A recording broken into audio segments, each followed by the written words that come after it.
কোটা বিরোধী আন্দোলনের শিক্ষার্থীরা ঢাকা বিশ্ববিদ্যালয়ের কেন্দ্রীয় গ্রন্থাগারের সামনে থেকে শুরু করেছে বাংলা ব্লকেড কর্মসূচি। এখন অবরোধ করেছে শাহবাগ এলাকা। আমরা এই খবরগুলো জানবো আমাদের সহকর্মীদের কাছ থেকে। শুরুতেই সাইফুদ্দিন রবিনের কাছে যাচ্ছি। রবিন, শিক্ষার্থীরা তাদের নতুন এই কর্মসূচি থেকে কি বার্তা দিচ্ছেন? তাদের বক্তব্য একটি বা বার্তা তারা একটি দিতে চায়, সেটি হচ্ছে মেধাভিত্তিক নিয়োগের যে দাবি, সেই দাবি এবং কোটা বাতিলের দাবি। অর্থাৎ 2018 সালে তাদের এই শিক্ষার্থীদের আন্দোলনের ফলে যে কোটা প্রথা বাতিল করা হয়েছিল, সেই বাতিলটি পুনর্বহাল চায় এই শিক্ষার্থীরা, আন্দোলনরত শিক্ষার্থীরা। শাহবাগ মোড়ে আছে, দেখতে পাচ্ছেন এই মূল মোড়ের চারপাশে আসলে শিক্ষার্থীদের অংশগ্রহণ।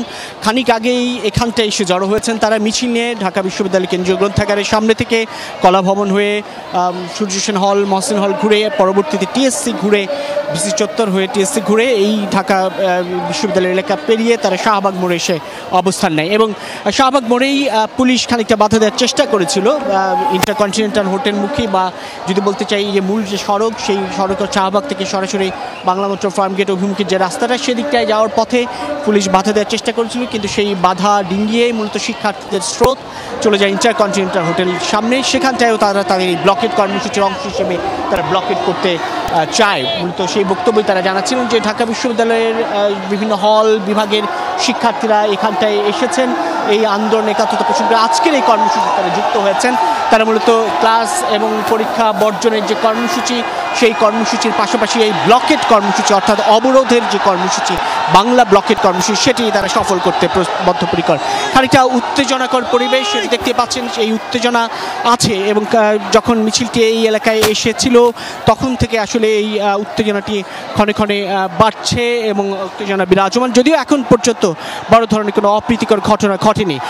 আইনশৃঙ্খলা রক্ষাকারী বাহিনীর সদস্যরা তাদের দায়িত্বের জায়গা থেকে তারা অবস্থান নিয়েছে, কিন্তু কোনো ধরনের এখন পর্যন্ত সংঘর্ষে জড়ায়নি শিক্ষার্থীদের সঙ্গে। পরিস্থিতি এই উত্তপ্ত অবস্থাটা বিরাজ করছে, কিন্তু শিক্ষার্থীদের ব্লকেট কর্মসূচিও অব্যাহত রয়েছে। তারা বলছেন যতক্ষণ না পর্যন্ত তাদের সেই 4 দফা দাবি, সেই দাবি আদায় না হবে, অর্থাৎ ততক্ষণ পর্যন্ত তারা আন্দোলন চালিয়ে যাবেন।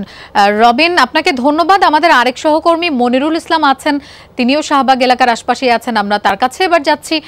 মনির, কোটা বিরোধী শিক্ষার্থীরা কি বলছেন? আমরা রবিনের কথা বলছিলেন, তখন দেখছিলাম উত্তেজনা বা শিক্ষার্থীরা মিছিল করছেন।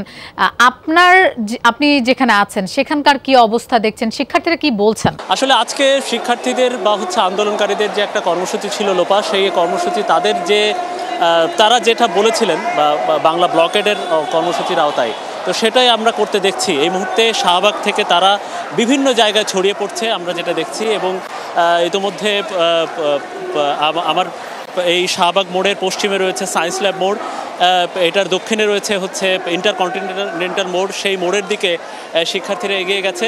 শুরুতে এই জায়গাটি আপনি একটু উঁচু থেকে দেখছেন যে শিক্ষার্থীদের যে জায়গা, অবরোধের জায়গা, সেখানে পুলিশ একটু বাধা দেওয়ার চেষ্টা করেছিল। অর্থাৎ এই শাহবাগ থেকে কারণ বাজার অর্থাৎ বাংলা মোটর মুখী বা ইন্টারকন্টিনেন্টাল মোড়ের দিকে যেতে নিষেধ করেছিল পুলিশ, কিন্তু পুলিশের সেই নিষেধ ভঙ্গ করে বা পুলিশের সেই নিষেধ সত্ত্বেও পুলিশের সেই ব্যারিকেড সরিয়ে এই মুহূর্তে বড় একটা মিছিল নিয়ে অবস্থান করা হচ্ছে ইন্টারকন্টিনেন্টালের সামনে। এই অবরোধকারী বা কোটা প্রথা বিরোধী আন্দোলনকারীদের একটা বড় অংশ অবস্থান নিয়েছে মৎস্য ভবনে। মোটামুটি তারা এই ঢাকা বিশ্ববিদ্যালয়ের এবং এই আশপাশের যে এলাকাটি বড় বড় অংশ যেটি বড় বড় সড়ক যেটি, সেটা প্রদক্ষিণ করে তারা সেখানে অবস্থান নিচ্ছে। এবং তাদের দাবিটা হচ্ছে যে একটা ঘোষণা না আসা পর্যন্ত তারা এরকম করে থাকবেন। এবং আমরা যতদূর জেনেছি যে হয়তো আজকে সন্ধ্যা পর্যন্ত তারা এই বাংলা ব্লকেট কর্মসূচিটি তারা রাখতে পারে। এবং এই রাস্তার বিভিন্ন মোড়ে মোড়ে যে তাদের যে অবস্থান, সেটা তারা থাকবে। আমরা দেখছি যে তীব্র যানজট আশপাশে ইতিমধ্যে দুপুর থেকে তৈরি হয়ে গেছে। সেই যানজটের পরিমাণটা এখন আস্তে আস্তে বাড়ছে। পুলিশ নিরাপত্তা বিধানে পর্যাপ্ত পুলিশ বিভিন্ন পয়েন্টে মোতায়েন করা আছে, কিন্তু পুলিশের সাথে দেখছি যে আমরা সব পক্ষই মোটামুটি এখন পর্যন্ত শান্তিপূর্ণ অবস্থানে আছে। কোনো ধরনের ঝামেলা এখন পর্যন্ত নেই। লোপা। মনির, আপনাকে ধন্যবাদ আমাদের সাথে যোগ দেওয়ার জন্য।